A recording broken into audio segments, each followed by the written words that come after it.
Voyager seul au Japon, bonne ou mauvaise idée? Beaucoup vous diront que c'est une bonne idée parce que le Japon est un pays sûr. Moi, je vous dirais, après avoir fait de multiples voyages seul au Japon, qu'il faut quand même prendre des précautions. Et dans cette vidéo, je vous expliquerai les avantages et les inconvénients de voyager seul au Japon, mais surtout les précautions à prendre pour profiter pleinement d'un voyage au Japon seul. Mais bien sûr, c'est après le générique.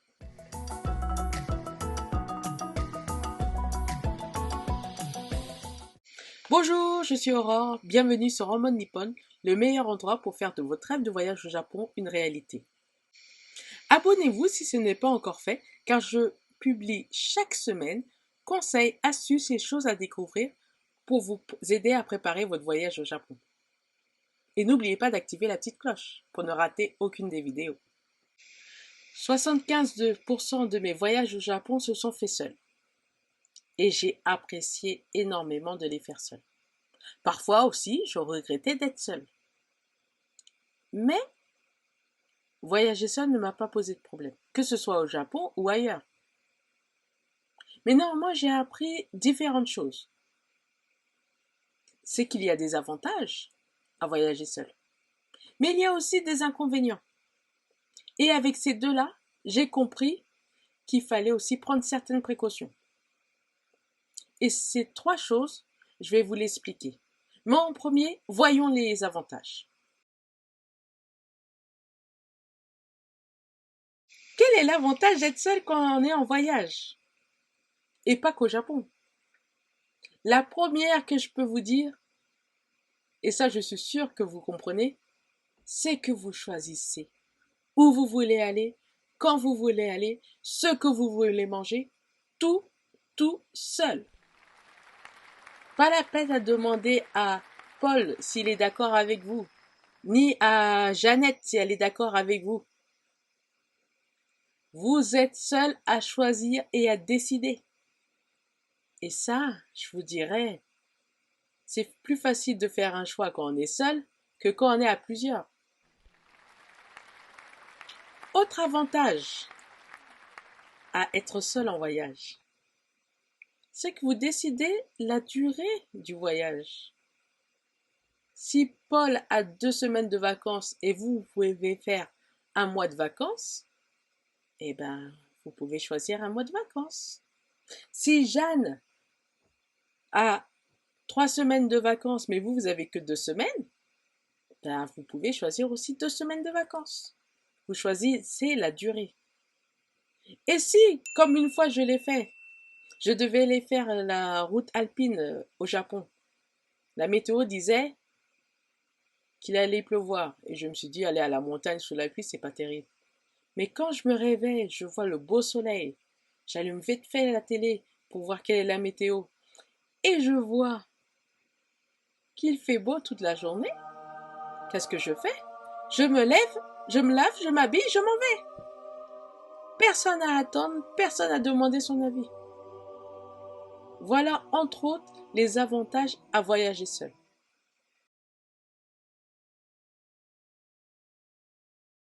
Mais il y a des inconvénients aussi à être seul quand on voyage. Ben, je vous dirais, c'est un truc bête, hein. Mais j'y pense souvent. C'est que quand il y a quelque chose qui vous fait rire, ben, vous pouvez pas le dire tout de suite à quelqu'un. Vous êtes obligé de rigoler seul à votre blague. Parce que vous êtes seul. Et c'est triste, hein. Rire tout seul à sa blague. Surtout discrètement devant tous les autres. Mais ça, c'est un inconvénient à voyager seul. L'autre inconvénient, c'est que s'il y a un problème, eh ben, logiquement, vous comptez que sur vous. Vous me direz, mais oui, mais il y a les locaux, les Japonais, ils vont vous aider, ils aiment bien aider les gens. Oui, mais si vous n'arrivez pas à vous faire comprendre, ben, vous êtes seul. Et ça, c'est embêtant. Et quand vous êtes avec quelqu'un d'autre, c'est mieux. Parce que vous êtes à deux pour faire la communication s'il y a besoin. Par exemple, une fois, je suis tombée malade. Mais c'était plus simple que la personne qui était avec moi à ce moment-là aille à la pharmacie, chercher s'il y a besoin, comme médicament. Donc, c'est un inconvénient d'être seul. À deux, c'était beaucoup plus simple. Et le dernier inconvénient que je vais vous citer à être seul, c'est que vous devez tout payer tout seul.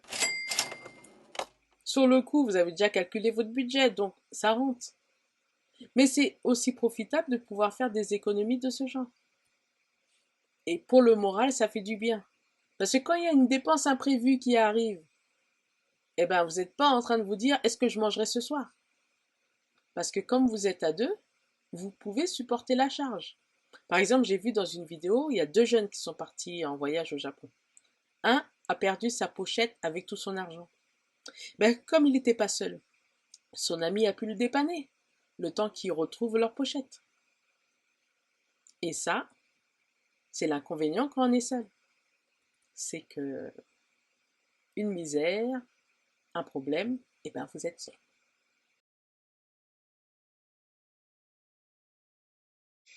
Mais comment transformer ces inconvénients en avantages? Bien sûr, vous ne pourrez pas tous les transformer en avantages, mais vous pouvez faire certaines choses qui vous aideront à les transformer. La première, c'est votre itinéraire que vous avez fait, que vous avez bien préparé. Eh bien, partagez-le avec quelqu'un de confiance, en général votre famille, pour leur dire exactement où vous allez, qu'est-ce que vous allez faire. Ils ne seront pas à côté de vous, mais au moins ils sauront où vous êtes. Et en quelque sorte, en partageant des photos, vous ne serez pas seul. Utilisez les réseaux sociaux ou WhatsApp, mais en priorité, utilisez-les pour votre famille ou la personne de confiance à qui vous voulez partager. Parce qu'il faut faire attention, quand vous êtes en vacances au l'autre bout de la Terre et vous partagez votre voyage sur les réseaux sociaux, personne ne dit que quelqu'un ne viendra pas visiter votre maison pendant votre absence, puisque vous êtes très loin. Donc, avec précaution, partagez ça avec votre famille. D'abord. Par exemple, quand je suis en voyage, je partage souvent les endroits que je fais, en vidéo ou en image, avec ma famille. Mais pour ça, j'utilise un Pocket Wi-Fi. Mais c'est pas un Pocket Wi-Fi qui est loué. C'est mon propre Pocket Wi-Fi. Je vous mettrai le lien dans la description. J'en ai acquis un personnellement parce que je voyage souvent, pas qu'au Japon. Et c'est plus facile pour être joignable à tout moment. Même quand je passais les portiques de l'immigration. Je suis encore joignable grâce à ce Pocket Wi-Fi. Donc ça, c'est aussi un point pour faire en sorte que vous ne soyez jamais seul. Être toujours joignable et facile à joindre. Et une autre chose à faire, même si les gens n'aiment pas être traqués, c'est de prévenir votre pays où vous allez et quand. Car quand il y aura une catastrophe ou un élément perturbateur qui viendra dans votre voyage connu de tout le monde, l'État dans lequel vous habitez pourra vous envoyer un message pour dire attention, il y a telle ou telle chose qui arrive, ou il y a telle ou telle chose qui est arrivée. Faites attention. Par exemple, c'est ce qui nous est arrivé pour un de nos voyages. Une tempête devait passer sur le Japon. L'État, avant même la compagnie aérienne, nous avait envoyé un message en disant faites attention à votre vol de retour parce que le cyclone doit passer. Donc vérifiez que vous partez bien. 3 heures plus tard, la compagnie aérienne nous a envoyé un message. Donc, prévenez bien l'État.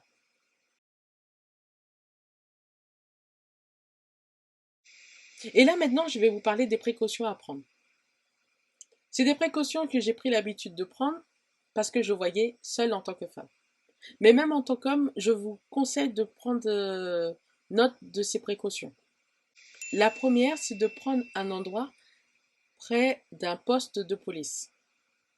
Pourquoi?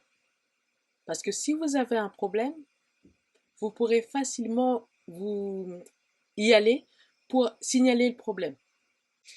La deuxième chose, si vous prenez des hôtels comme moi, saluez le personnel de l'hôtel.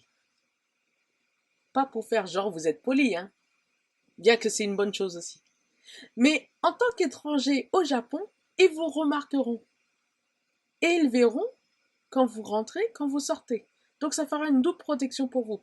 Et ça évitera aussi, comme ça s'est remarqué pour différents cas de disparition au Japon, qu'on vous remarque que parce que vous n'êtes pas là, ou parce que vous n'avez pas rendu la clé de votre chambre à temps. En vous voyant tout le temps, le personnel fera attention à vous.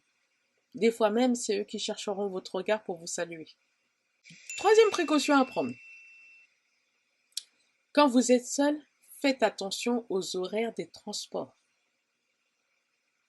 Il peut arriver que vous soyez sur une gare où vous avez des trains express que vous avez pris. Mais vous avez aussi les trains locaux que vous avez pris. Mais à une certaine heure, c'est fini. Et s'il y a un problème sur la ligne, il faut que vous trouviez une alternative pour rentrer. Il y a une alternative selon la distance qui peut être simple, c'est le taxi ou le Uber. Mais si c'est plus loin, s'il n'y a que le train qui vous amène à l'endroit où vous devez aller, ça peut être embêtant. Donc prenez vos précautions pour les horaires et les alternatives de route. Parce que seul sur les quais dans le noir, c'est pas terrible. La dernière précaution que je vous conseille, que je vous ai mentionné dans les inconvénients à transformer en avantages, c'est de prévenir l'État. Beaucoup n'aiment pas, mais pour l'avoir vécu plusieurs fois, c'est une bonne précaution. Je vous mettrai le lien dans la description pour pouvoir y accéder.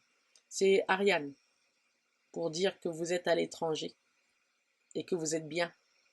Prévenez ma famille s'il y a un problème, ou prévenez-moi d'abord pour régler le problème.